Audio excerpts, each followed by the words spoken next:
الحمد لله الذي أنزل على عبده الكتاب ولم يجعل له عوجا فسبحان الذي أسرى بعبده ليلا من المسجد الحرام إلى المسجد الأقصى وخلق كل شيء فقدره تقديرا إنا هديناه السبيل إما شاكرا وإما كفورا وأشهد أن محمدا عبده ورسوله في الكونين وما أرسلناك إلا رحمة للعالمين بشيرا ونذيرا إلى الثقلين ما ضل صاحبكم وما غوى وما ينطق عن الهوى إن هو إلا وحي يوحى والصلاة والسلام على رسوله النبي الأمي الأمين وعلى آله وأصحابه الطيبين الطاهرين ومن تبعهم بإحسان إلى يوم الدين أما بعد فأعوذ بالله من الشيطان الرجيم بسم الله الرحمن الرحيم قل إن الموت الذي تفرون منه فإنه ملاقيكم ثم تردون إلى عالم الغيب والشهادة فينبئكم بما كنتم تعملون وعن أنس رضي الله تعالى عنه قال رسول الله صلى الله عليه وسلم لا يتمنين أحدكم الموت لضر نزل به في الدنيا ولكن ليقل اللهم احيني ما كانت الحياة خيرا لي وتوفني إذا كانت الوفاة خيرا لي وقال رسول الله صلى الله عليه وسلم أكثروا ذكر هادم اللذات أو كما قال النبي عليه الصلاة والسلام صدق الله مولانا العظيم وصدق رسوله النبي الكريم ونحن على ذلك من الشاهدين والشاكرين والذاكرين والحمد لله رب العالمين यहाँ हम सब मुसाफिर हैं वही आखिर ठिकाना कोई आगे रवाना है कोई पीछे रवाना मौतु करसिन कुल्लु नासिन शारिबु قبر بيت كل ناس داخل অষ্টগ্রাম বাজার হাফিজিয়া মাদ্রাসার হাফেজ ছাত্রদের পাগড়ি প্রদান উপলক্ষে বার্ষিক ইসলামী মহাসম্মেলনের সম্মানিত সভাপতি প্রধান অতিথি বিশেষ অতিথি আমন্ত্রিত হযরত উলামায়ে কেরাম দূর দূরান্ত থেকে আগত মুসল্লিয়ানে ইসলাম আমার সম্মুখমানে অবস্থানরত মুসল্লিয়ানে কেরাম ও আমার প্রাণপ্রিয় ছাত্র ভাইরা পর্দার অন্তরালে অবস্থানরত শ্রদ্ধেয় সম্মানিত মা ও বোনেরা, আমি আপনাদের সামনে অল্প কিছু আলোচনা করব। দেশ বিদেশ থেকে বহু বড় আলেম ওলামারা আসবেন, গুরুত্বপূর্ণ নসিহত করবেন। আপনারা প্রাণ ভরে মন খুলে ওয়াজগুলো শুনবেন, আমল করার নিয়তে। আমাদের আজকের মাহফিলে যিনি বিশেষ আকর্ষণ, হযরত মাওলানা আজিজুর রহমান আশরাফী, মহাপরিচালক মাদ্রাসা আশরাফুল উলুম ময়নামতি কুমিল্লা, হুজুর অত্যন্ত সুন্দর আলোচনা করেন। আপনারা সকলেই মাহফিল বাদ মাগরিব শুরু হবে তখন থেকে নিয়ে শেষ পর্যন্ত সুন্দরভাবে স্বতঃস্ফূর্তভাবে প্যান্ডেলের ভিতর বসে আজকের এই মাহফিলকে সাফল্যমণ্ডিত করার জন্য আমি সকল মুসল্লি ভাইদের প্রতি বিনীত অনুরোধ করছি। আল্লাহ পাক আমাদের সকলকে তৌফিক দান করুন, আমিন। আমি আপনাদের সামনে কোরআন ও হাদিসের আলোকে অল্প কিছু আলোচনা করব। ওয়া তৌফিক ইল্লা বিল্লাহ। আল্লাহ পাক মানুষ সৃষ্টি করেছেন এবং মানুষের যেরকম জন্ম আছে তার একটা মৃত্যু বলে শেষ একটা অবস্থা আছে। মানুষ মরবে, সব কিছু মরবে। মানুষ, পশু, পাখি, জিন, ফেরেশতা সকলেই মরবে। একমাত্র মরবে না, তিনি হলেন কে?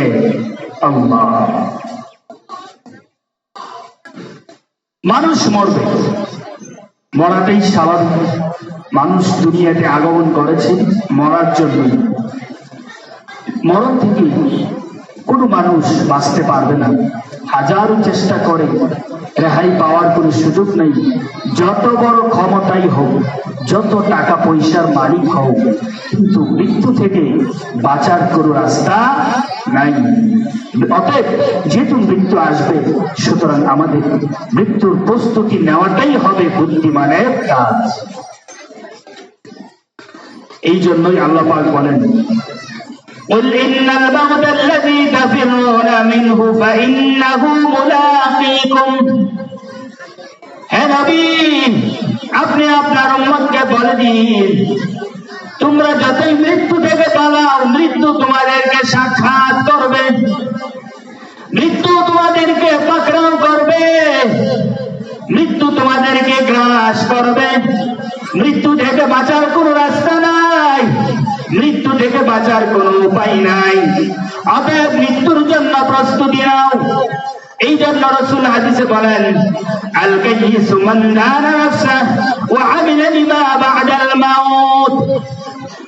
সবচেয়ে বুদ্ধিমান আর চালাক হলো ওই ব্যক্তি, যেই ব্যক্তি নিজের জীবনকে গড়ে এবং দৈনিক 5 ওয়াক্ত নামাজ 5 বার আদায় করে, আল্লাহ পাকের আদেশ এবং নিষেধ, নবীর আদেশ এবং নবীর নিষেধগুলো পালন করেন।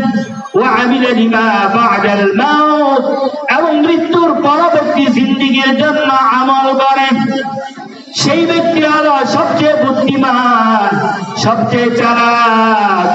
অতএব মৃত্যুর জন্য প্রস্তুতি নাও। এবং মৃত্যুর কোনো বয়স নাই।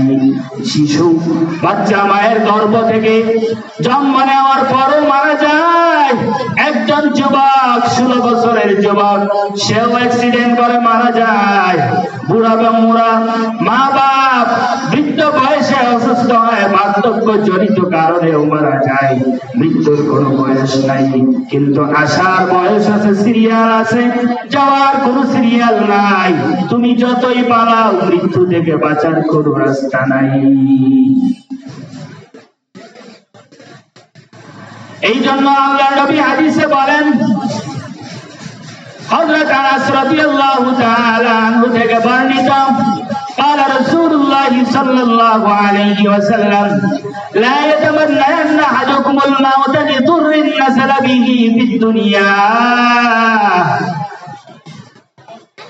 তোমাদের কারো যদি দুনিয়া জীবনে মহা মুসিবত এসে যায়, মহারোগে আক্রান্ত হয়ে যাও, আর সেই রোগের কারণে তুমি মৃত্যুকে কামনা করিও না। যদি তোমার মৃত্যু কামনা করতে হয়, তাহলে তুমি এই দোয়াটা পড়ো, আল্লাহুম্মা হিনি মা কানাতিল হায়াতু খায়রান লি ওয়া তাওয়াফানি ইযা কানাতিল ওয়াফাতু খায়রান লি। হে আল্লাহ, তুমি আমাকে জীবন দাও, আমার হায়াত বাড়িয়ে দাও, যতদিন আমার জন্য কল্যাণকর, আর যখন আমার মৃত্যু আমার জন্য শ্রেয় হবে, ভালো হবে, তখনই তুমি আমাকে মৃত্যু দিয়ে দাও। তবে এই দোয়া ছাড়া অন্যভাবে মৃত্যুর জন্য কামনা করবা না। কেন? অন্য এক হাদিসে আল্লাহর নবী বলেন, লা ইয়াতামান্নায়ান্না আহাদুম মিনকুমুল মাউত, তোমাদের কেউ স্বাভাবিকভাবে মৃত্যুর জন্য কামনা করবা না। হায়, আমি যদি মরে যেতাম। কেন? ইম্মা মুহসিনান ফালাল্লাহু আইয়াজদাদা খায়রা, যদি তুমি নেককার হও তোমার নেকের পরিমাণ আরো বাড়বে। এখন তুমি যদি মৃত্যু কামনা করো আর তোমার কামনা অনুযায়ী, তোমার দোয়া অনুযায়ী যদি আল্লাহ তোমাকে মরণ দিয়াই দেয়, তাহলে তোমার মৃত্যু হয়ে যাবে, কিন্তু তোমার নেকের দরজা বন্ধ হয়ে যাবে। এই জন্য মৃত্যু কামনা করবা না। আর যদি ওয়াইকার মুসিয়ান, আর যদি বদকার হয়, গুনাহগার হয়, ফালাল্লাহু আইয়াস্তাতিবা, তাহলে সে আফসোস করবে, নিজেকে তিরস্কার করবে, কারণ মৃত্যু কামনা করার কারণে তার মৃত্যু চলে এসেছে। সে তওবা করার সুযোগ তার হয় নাই, তার তওবা করার সুযোগ হয় নাই, গুনাহ মাফ চাওয়ার সুযোগ হয় নাই, কালিমা পড়ার সুযোগ হয় নাই। বিনা কালিমায় এই দুনিয়া থেকে মৃত্যুবরণ করেছে। এই জন্য মৃত্যুর কামনা করব না। যদি কামনা করতে হয় তাহলে এই দোয়াগুলো পড়বা, আল্লাহুম্মা হিনি ইযা কানাতিল হায়াতু খায়রান লি ওয়া তাওয়াফানি ইযা কানাতিল ওয়াফাতু খায়রান লি। হে আল্লাহ, তুমি আমাকে বাঁচিয়ে রাখো যতদিন আমার জন্য কল্যাণ। হে আল্লাহ, তুমি আমাকে মৃত্যু দাও যখন আমার জন্য মৃত্যু কল্যাণকর। মৃত্যু কত বড় কঠিন, এত বড় কঠিন। আল্লাহর নবী হাদিসে বলেন, عن أبي هريرة رضي الله تعالى عنه قال قال رسول الله صلى الله عليه وسلم أكثروا ذكر هذه اللذات, তোমরা বেশি বেশি স্মরণ করো ওই বিষয়টাকে, যেই বিষয়টা হাজিবিল লাযযাত, দুনিয়ার সমস্ত স্বাদকে ধ্বংস করে দেয়, দুনিয়ার সমস্ত স্বাদকে শেষ করে দেয়। সেটা হলো কি? অন্য এক হাদিসে এসেছে তার ব্যাখ্যা, সেটা হলো মৃত্যু। মৃত্যুর কথা মনে করলে তোমার দুনিয়ার আনন্দই শেষ। এই জন্য যার মৃত্যুর কথা সামনে থাকবে, মৃত্যুর কথা যার মনে থাকবে, সে কোনোদিন মিথ্যা কথা বলবে না, গীবত করবে না, শাকায়াত করবে না, দৈনিক 5 ওয়াক্ত নামাজ 5 বার জামাতে আদায় করবে। সামনে রমজান আসতেছে, রমজান আসলে রোজা রাখবে, যাদের উপর যাকাত ফরজ যাকাত দিবে, যাদের উপর হজ ফরজ হজ করবে, যাদের উপর অন্যান্য নেক আমল করা ফরজ সেই আমলগুলো করবে, কুরবানির বছর কুরবানি দিবে, এই সব আমলগুলো করবে। যারা মৃত্যুর ভয় করে আর যাদের মৃত্যুর ভয় নাই, তারা কোনো আমলই করে না। আল্লাহ নবী মৃত্যুবরণ করেছে, মৃত্যুবরণ করার সময় আল্লাহর নবীর কত কষ্ট হয়েছে। আল্লাহর নবীর স্ত্রী আম্মা জান হযরত আয়েশা সিদ্দিকা রাদিয়াল্লাহু তাআলা আনহা বর্ণনা করেন, সূরা নাসাইর মধ্যে হাদিস এসেছে, আন আয়েশা রাদিয়াল্লাহু তাআলা আনহা মাত রাসূলুল্লাহ সাল্লাল্লাহু আলাইহি ওয়াসাল্লাম ওয়া আন্নাহু লাবাইনা আকিনাতি ওয়া দাকিনাতি, রাসূল ইন্তেকাল করেছেন। কেমন অবস্থায়? এমন অবস্থায় রাসূলের মাথা মোবারক আমার সিনাতে ছিল, আমার গলাতে ছিল, রাসূল আমাকে জড়িয়ে ধরেছিল, এরপর 2 হাত বালিশের উপর বিছানার উপর রেখেছে। এইভাবে রাসূল মৃত্যুর জন্য যন্ত্রণায় ছটফট করতেছে, আর রাসূল এই দোয়া পড়তেছে, আল্লাহুম্মা বির রফিকিল আলা, আল্লাহুম্মা বির রফিকিল আলা, হে আল্লাহ তুমি আমাকে রফিকে আলা, জান্নাতের উঁচু মাকামে আমাকে দিকে নিয়ে যাও, আমাকে জান্নাতের উঁচু মাকামে নিয়ে যাও। মৃত্যুর যন্ত্রণা কত কঠিন, কত কঠিন, কত কঠিন। আল্লাহ পাক সূরা নাসিআতে বলেন, ওয়ান্নাসিআতি গারকা ওয়ান্নাশিতাতি নাশতা। মৃত্যু যারা নেককার তাদের এক ধরনের মৃত্যু হবে, যারা বদকার তাদের আরেক ধরনের মৃত্যু হবে। যারা নেককার তাদের মৃত্যু হবে অতি সহজ। ওয়ান্নাশিতাতি নাশতা, কেমন সহজ? যেমন ভাবে আপনি একটা বস্তার ভিতর বিড়াল ভরলেন, বিড়ালটাকে ভরে খালের কাছে নিয়ে গেলেন, নিয়ে যাওয়ার পর বস্তার রশিটা বানটা খুলে দিলেন, খুলে দেওয়া মাত্রই বিড়ালটা বস্তা থেকে যেমন অতি সহজে বের হয়ে বন্ধের মধ্যে খালের মধ্যে দৌড় মারে, ঠিক তেমনি ভাবে নেককার ব্যক্তিদের রূহ, তাদের বান যখন খুলে দেওয়া হয় তাদের রূহটা অটোমেটিক বের হয়ে যায়। জান্নাতের ফেরেশতা বলেন, উখরুজি রাদিয়াতান মারদিয়া, হে রূহ, হে নেককার রূহ, তুমি তোমার রবের দিকে খুশি আনন্দে চিত্তে তুমি তাড়াতাড়ি দৌড়িয়ে বের হয়ে যাও। তখন কেমন ভাবে বের হয়? এমন ভাবে বের হয়, যারা জান্নাতি তাদের সামনে জান্নাতের চিত্র তুলে ধরা হয়, বলা হয়, হে আল্লাহর বান্দা, তুমি দেখো, তুমি দুনিয়াতে এত কষ্ট করেছ, এত ক্লেশ করেছ, এত দুঃখ যাতনা সহ্য করেছ, তোমার জন্য এই জান্নাত রেডি। আর এইভাবে সে জান্নাতের দিকে তার জান্নাতের জায়গাগুলো দেখে, দেখা মাত্রই আজরাইল তার জান্নাতকে খুব সহজেই কব্জ করে। এইভাবে সে মারা যায়। হাদিসে এসেছে, ওয়া আন্নাল মুমিন ইয়ামুতু বিআরাকিল জাবিন, মুমিন ব্যক্তি মারা যায়, মারা যাওয়ার সাথে সাথে তার কপালগুলো ঘেমে যায়। এটা হলো মুমিন ব্যক্তি, নেককার ব্যক্তির মৃত্যুর লক্ষণ। আর যারা বদকার তাদের চেহারা কালো হয়ে যায়। যারা বদকার তাদের কাছে ফেরেশতা আছে।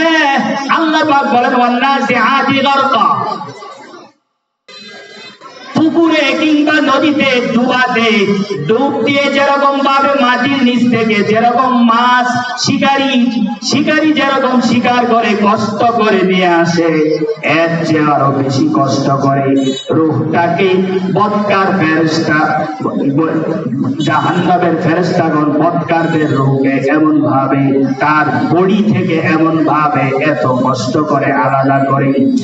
ওই জাহান্নামের ফেরেশতাদের চেহারা কত বড় বিভীষিকা হয়, কত বড় ভয়াবহ। তাদের চেহারা হবে কালো, চোখগুলো হবে বড় বড়, এবং চোখ দিয়ে অগ্নিস্ফুলিঙ্গ বের হবে, এমন ভয়াবহ চেহারা। মাথা থাকবে আকাশের দিকে, জমিনে থাকবে পা, হাত দুটো দুই দিগন্তের দিকে ছড়ানো থাকবে। এত ভয়াবহ ফেরেশতাদের দৃশ্য দেখার পর এই বদকার লোক, সে দেখে জাগার মধ্যে অনেক বদকার লোক প্রস্রাব পায়খানা করে দেয়। এর কারণ হলো মৃত্যু তার কষ্ট হয়েছে এবং ফেরেশতাদেরকে দেখেছে, দেখার কারণে তার ভয়ে তার প্রস্রাব পায়খানা হয়ে গেছে। বদকার লোকদের অনেক কষ্ট, এত কষ্ট, যেই কষ্ট অন্যায় হাদিসে এসেছে, জিন্দা ছাগল কে যেমন ভাবে তার গায়ের চামড়া ছুলাইলে যেরকম কষ্ট, চামড়া ছাড়াইলে যেরকম কষ্ট হবে, এর চেয়ে আরো বেশি কষ্ট হয় বদকার লোকদের রূহ কব্জ করার সময়। অতএব তুমি আমল করে দাও, জান্নাতে যাইবা না জাহান্নামে যাইবা। জান্নাতে গেলেও তোমার জন্য রাস্তা খোলা, জাহান্নামে গেলেও তোমার জন্য রাস্তা খোলা। ফাআলহামাহা ফুজুরাহা ওয়া তাকওয়াহা। আল্লাহ পাক কোরআনে বলেন, আমি মানুষকে ভালো কিছুর জ্ঞান দিয়েছি, জান্নাতে যাওয়ার রাস্তা তাদেরকে দেখায় দিয়েছি এবং জাহান্নামে যাওয়ার রাস্তাও দেখায় দিয়েছি। অতএব তোমার সিদ্ধান্ত, তুমি কোন রাস্তার দিকে যাইবা, জান্নাতের রাস্তার দিকে যাইবা নাকি জাহান্নামের রাস্তার দিকে যাইবা। জান্নাতের রাস্তা হলো এই সকল মাদ্রাসা, মসজিদ, মাদ্রাসা, কোরআনের কোরআনের তালিম, হাদিসের তালিম, এই ওয়াজ মাহফিল, খানকা। আর জাহান্নামের রাস্তা হলো মাজার এবং বাজার, যেখানে নাচ গান আছে, আড্ডা আছে, বেগারা নারীদের আসর আছে, সেটা হলো জাহান্নামের রাস্তা। অতএব তোমার কাছে সিদ্ধান্ত সিদ্ধান্ত তোমার, তুমি কি করবা তোমার দেখে নিতে হবে, তোমার বিবেচনা করতে হবে তুমি কি করবা, তোমার সিদ্ধান্তই সিদ্ধান্ত। এরপরে হলো আল্লাহর রহমত তোমার দিকে আসবে, তোমার মনটা যেদিকে ঝুঁকবে তুমি সেই দিকে যাইবা, আর সেই দিকে গেলে আল্লাহ তোমাকে রহমত করবে, তোমাকে আল্লাহ পাক তৌফিক দিবে। আর তুমি যদি গুনার কাজ করো তাহলে আল্লাহ তোমাকে তৌফিক দিবে না, সেটা হলো তোমার মনের ইচ্ছা আর সুযোগ। তোমাকে যেই স্বাধীনতা দেওয়া হয়েছে সেই স্বাধীনতার ব্যবহার। অনেকেই বলে যে গুনার কাজ তো করছি, আল্লাহ তো সুযোগ দিছে, আল্লাহ সুযোগ দিছে, আল্লাহ তোমাকে বইলেও দিছে এই কাজটা গুনাহ, এই কাজটা জাহান্নামের রাস্তা, তুমি যাও কেন? এটা তোমাকে স্বাধীনতা দিচ্ছে সাময়িক। পরীক্ষার হলে যেরকম পরীক্ষার্থীকে স্বাধীনতা দেওয়া হয়, কেউ যদি মনে করে আমি 3 প্রশ্নের জবাব পুরাটাই দিব, আর কেউ যদি মনে করে যে আমি কলম চুষবো, একটা অক্ষরও লিখবো না, পুরাটাই তার স্বাধীনতা। কিন্তু ফলাফল যখন বের হবে, যে লেখছে হ্যাঁ পাবে 100, আর যে লেখে নাই সে পাবে 2-0। তাহলে আল্লাহ পাক রেজাল্ট দিবে মৃত্যুর পর, জান্নাত আর জাহান্নাম। তোমাকে আল্লাহ পাক বইলে দিছে জান্নাতে যাইবা না জাহান্নামের রাস্তায় যাইবা। জান্নাতে গেলে তোমার ইচ্ছা, জাহান্নামের রাস্তা যদি তুমি অবলম্বন করো এটাও তোমার ইচ্ছা। তোমার ইচ্ছার উপরে আল্লাহ পাক তোমাকে তৌফিক দিবে। আল্লাহ পাক আমাদের সকলকে কুরআন সুন্নাহ মোতাবেক নিজের জীবনকে গড়ার তৌফিক দান করুন, এবং আমাদের সকলকে এই দুনিয়া থেকে দূরে সরে মৃত্যুর জন্য প্রস্তুতি নেওয়ার তৌফিক দান করুন। কারণ হলো এই দুনিয়া থাকার জায়গা না, সকলেই আমাদের মৃত্যুবরণ করতে হবে। পরকালে এক লম্বা এক জিন্দেগি আছে, যে জিন্দেগির শুরু আছে শেষ নেই। আল্লাহর নবী হযরত ওসমান রাদিয়াল্লাহু তাআলা আনহু থেকে বর্ণিত এই হাদিস, ইন্নাল কবরা আউয়ালু মানজিলিন মিন মানাজিলিল আখিরা, কবর হচ্ছে হাসরের ময়দানে যাওয়ার আগে একটা প্রথম ঘাট, আর কবরের মধ্যে সর্বপ্রথম ঘাট হলো কবর। এই কবর থেকে যেই ব্যক্তি মুক্তি পাবে সে সমস্ত ঘাট থেকে খুব সহজেই মুক্তি পাবে। ফাইন নাজা ফামা বা'দাহু আইসারা মিনহু, এইটা থেকে যে মুক্তি পাবে পরবর্তী সব ঘাট থেকে সে অতি সহজে মুক্তি পাবে। আর এই ঘাটের মধ্যে যে ব্যক্তি আটকায় যাবে সেই ব্যক্তি পরবর্তী ঘাটগুলোতে আটকানি হবে, আটকাতেই থাকবে। এই জন্য আমাদের সকলকে কবরের মধ্যে 3টা প্রশ্ন হবে, আমরা সকলেই জানি। এই 3 প্রশ্ন অতি সহজে যদি আমরা জবাব দিতে চাই, খুব ছোট্ট একটা আমল, এই আমলটা যদি আমরা সকাল বিকাল করি, হাদিসের মধ্যে আছে আল্লাহ পাক তাকে কবরের এই 3 সওয়াল জবাব সহজ করে দিবেন। রাদিতু বিল্লাহি রাব্বা ওয়া বিল ইসলামি দীনা ওয়া বি মুহাম্মাদিন সাল্লাল্লাহু আলাইহি সাল্লাম রাসূলা ওয়া নাবিয়্যা।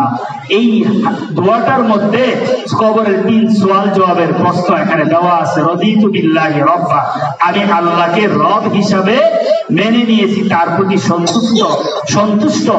অবিল ইসলামী দীনা, এবং ইসলামকে দ্বীন হিসাবে মনোনীত ধর্ম হিসাবে আমি সন্তুষ্ট মেনে নিয়েছি। অবি মুহাম্মাদিন সাল্লাল্লাহু আলাইহি ওয়াসাল্লাম রাসূলা ওয়া নাবিয়্যা, আর মুহাম্মদ সাল্লাল্লাহু আলাইহি সাল্লামকে রাসূল এবং নবী হিসাবে মেনে নিয়েছি। এই দোয়ার মধ্যে 3টার দিকেই ইঙ্গিত করা হয়েছে। এই দোয়া যে ব্যক্তি পড়বে কবরের মধ্যে তার 3 সওয়াল জবাব সহজ হবে। এখন কথা হলো 3 সওয়াল কি করে? মার রব্বুকা, তোমার রবকে। 3 নম্বর প্রশ্ন হলো ওয়া মা দীনুকা, তোমার দ্বীন কি? ওয়া মান নবিয়ুকা, তোমার নবীকে। এই 3 প্রশ্ন সহজ হবে যদি আমরা এই দোয়াটা সকাল বিকাল পাঠ করি, কমপক্ষে 3 বার, উপরে যতবার পারি 3 বার করে, বা ফজরের পর 3 বার, মাগরিবের পরে 3 বার। এই দোয়াটা আমরা সকলেই আমল করার চেষ্টা করব। আল্লাহ পাক আমাদের সকলকে মৃত্যুর জন্য প্রস্তুতি নেওয়ার তৌফিক দান করুন, এবং আল্লাহ পাক আমাদের সকলকে ঈমানের সহিত মৃত্যুবরণ করার তৌফিক দান করুন। আমিন। ওয়া আখিরু দাওয়ানা আলহামদুলিল্লাহি রাব্বিল আলামিন। এখন আযান হবে, যাদের ওযু নাই ওযু করে আমরা মসজিদে চলে যাই। ইনশাআল্লাহ বাদ মাগরিব থেকে যথারীতি উলামায়ে কেরাম বয়ান করবে। আমাদের অত্র এলাকার নয়নমণি প্রখ্যাত ওয়াইজ আল্লামা মুফতি মাজহারুল হক কাসিমি দামাত বরকাতুহু হুজুর বাদ মাগরিব বয়ান করবে। এই জন্য আমরা মাগরিবের পরপরই এদিক সেদিক ঘোরাফেরা না করে সকলেই প্যান্ডেলের ভিতর বসার চেষ্টা করব। আমিন।